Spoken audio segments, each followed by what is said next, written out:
देश के हर इंसान के दिल में एक ख्वाब होता है। उस ख्वाब के साथ उसके मन में कुछ विचार भी होता है, आइडियाज भी होते हैं। कुछ लोगों के आइडियाज हर दिन पैदा होते हैं और शाम होते होते बाल मृत्यु हो जाता है। लेकिन कुछ लोग होते हैं जो आइडिया के साथ इन्वॉल्व हो जाते हैं, वो उससे बाहर नहीं निकलते हैं और पूरा परिवार परेशान हो जाते हैं कि ये कुछ करता नहीं, बस इसी में लगा रहता है, किसी से बात नहीं करता है, कुछ यार दोस्तों से नहीं मिल रहा है, क्या हो गया है इसको, कहीं पागल तो नहीं हो गया। लेकिन वही एक दिन कुछ कमाल करके दिखा देता है, तब पूरे परिवार को लगता है नहीं साहब, इसमें तो पहले से ही ऐसा था।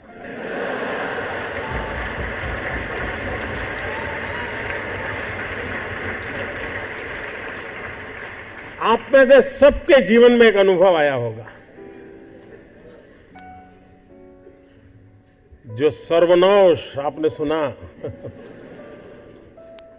किसी की मां ने कहा हो या न कहा हो, लेकिन कम अधिक मात्रा में आपको सबको अनुभव आया ही होगा,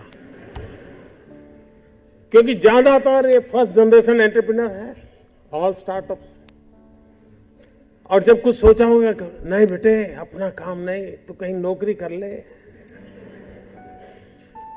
शुरू में जब दोस्तों ने सुना होगा, बहुत मजाक उड़ाया होगा, उपहास किया होगा, जाते आते आपको उसी उपनाम से सुनाते होंगे, ये कुछ करने वाला है, ये करने वाला है।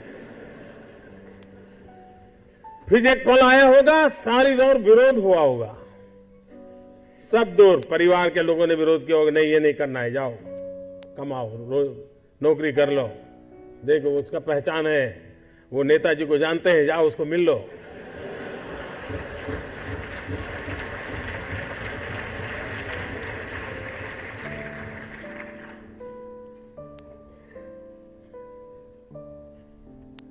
उस विरोध के बावजूद भी जो टिके होंगे, आज सब लोग कहते होंगे कि यार इसने तो कमाल कर दी, कुछ ऐसा मुझे भी करना है। हर किसी के स्टार्टअप की जिंदगी की यही कहानी है। एक भीतर से एक ऊर्जा होती है, भीतर में सपने होते हैं, उसके साथ खप जाने का इरादा होता है, तब जाकर के परिस्थितियां पलटती है। और दुनिया में हर किसी ने यही किया होगा। कभी आज हम सोचें कि 1423 आई थिंक 1423 कोलंबस जब निकला होगा, क्या मिलने वाला था?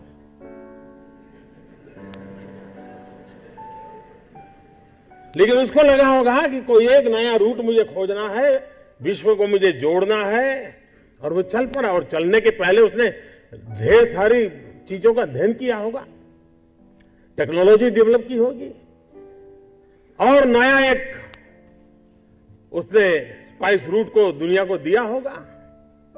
आज जो स्पेस में काम कर रहे हैं, शुरू जब हुआ होगा तब लोग मजाक उड़ाते होंगे, यार ये क्या कर रहे हैं। हर चीज की कहीं शुरुआत होती है, तो जो करता है उसी को दिखता है क्या होने वाला है, औरों को वही दिखता है कि ये पागल है। और इसलिए जिन्होंने ये सफलता पाई है,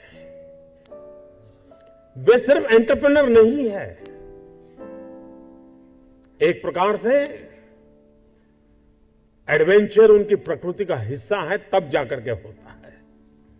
स्टार्टर की सक्सेस सिर्फ एंटरप्रेन्योरशिप क्वालिटी से नहीं है, रिस्क टेकिंग कैपेसिटी, एडवेंचर करने का इरादा, ये उसके साथ जुड़ता है। और तब जाकर के हम दुनिया को कुछ दे सकते हैं। जो कुछ करने के इरादा से आता है, पैसे उसके लिए बाय प्रोडक्ट होते हैं। और आप सबने देखा होगा कि आप लोगों ने जब शुरू किया होगा, तब आपने बैंक बैलेंस क्या होगा ये कभी नहीं सोचा होगा, लेकिन किसकी जिंदगी में क्या बदलाव लाता हूं यह सोचा होगा, तब हुआ होगा। और स्टार्टअप का मतलब ये तो नहीं है कि हर किसी के पास $1 बिलियन का काम हो रहा है और 2000 लोग काम करें, जरूरी नहीं है। 5 लोगों को भी अगर मैं रोजगार देता हूं तो मेरा स्टार्टअप मेरे देश को आगे बढ़ा रहा है।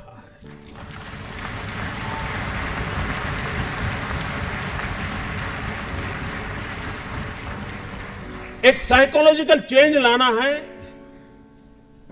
कि यूथ के दिमाग में जॉब सीकर की मानसिकता से उसको बाहर लाना है, वो जॉब क्रिएटर बने। और एक बार उसके दिमाग में आ गया कि मुझे 2 लोगों की जिंदगी को बद संभालना है, वो कर लेगा। जिस देश के पास 800 मिलियन 35 से कम आयु के नौजवान हो, जिस देश के नौजवानों के पास टैलेंट हो, हाथ में हुनर हो, अपरंपार सपने हो और पूरी दुनिया में अवकाश ही अवकाश हो, क्या नहीं हो सकता है। आज मैं आईटी प्रोफेशनल से कहना चाहूंगा, विश्व के किसी भी दुनिया के देश के नेताओं से मैं मिलता हूं, दुनिया का कोई भी डेलीगेशन आता है, उनकी जो बातों होती है उसमें एक चिंता हर एक को सता रही है और वो है साइबर सिक्योरिटी। हर कोई परेशान है साइबर सिक्योरिटी को लेकर के।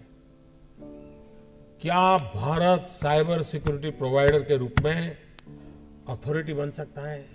एक बार हिंदुस्तान का ब्रांड का साइबर सिक्योरिटी का सॉफ्टवेयर मिल गया, अब दुनिया की कोई ताकत उसको हिला नहीं सकती। ये कर सकते हैं क्या? मानव जात के लिए चुनौती आवश्यक है, क्योंकि सरफरे लोग तो हैं जो तबाही करने पर तुले हुए हैं, लेकिन हम मानवता को बचा भी तो सकते हैं। हमारे पास इस प्रकार के लोग हैं। और ये भी सही है, भारत के पास मिलियंस ऑफ मिलियन प्रॉब्लम है, कोई इनकार नहीं कर सकता है। लेकिन एट द सेम टाइम मुझे इस बात का भरोसा भी है कि बिलियंस ऑफ बिलियन माइंड भी है। अगर मिलियन प्रॉब्लम है तो बिलियन माइंड भी तो हमारे देश में है। हर स्टार्टअप के पीछे कोई न कोई समस्या के समाधान का इरादा रहना चाहिए। और जब किसी स्टार्टअप के पास समस्या के समाधान का इरादा होगा तो उसकी संतोष का लेवल भी कहीं कुछ और होगा जी। जब किसी की जिंदगी में बदलाव लाता है तो उसको एक सेटिस्फेक्शन मिलता है। और इसलिए मैं वो कुछ करके दिखाऊं जिसमें मैं जॉब क्रिएटर बनूं, मैं वो कुछ करके दिखाऊं कि जिसके कारण किसी की जिंदगी में मैं काम आऊं, मैं वो कुछ करके दिखाऊं कि मेरे देश को एक कदम आगे ले जाने में मेरा भी कोई योगदान हो। इतना भी अगर सपना लेकर के हम चलते हैं, हम बहुत कुछ कर सकते हैं।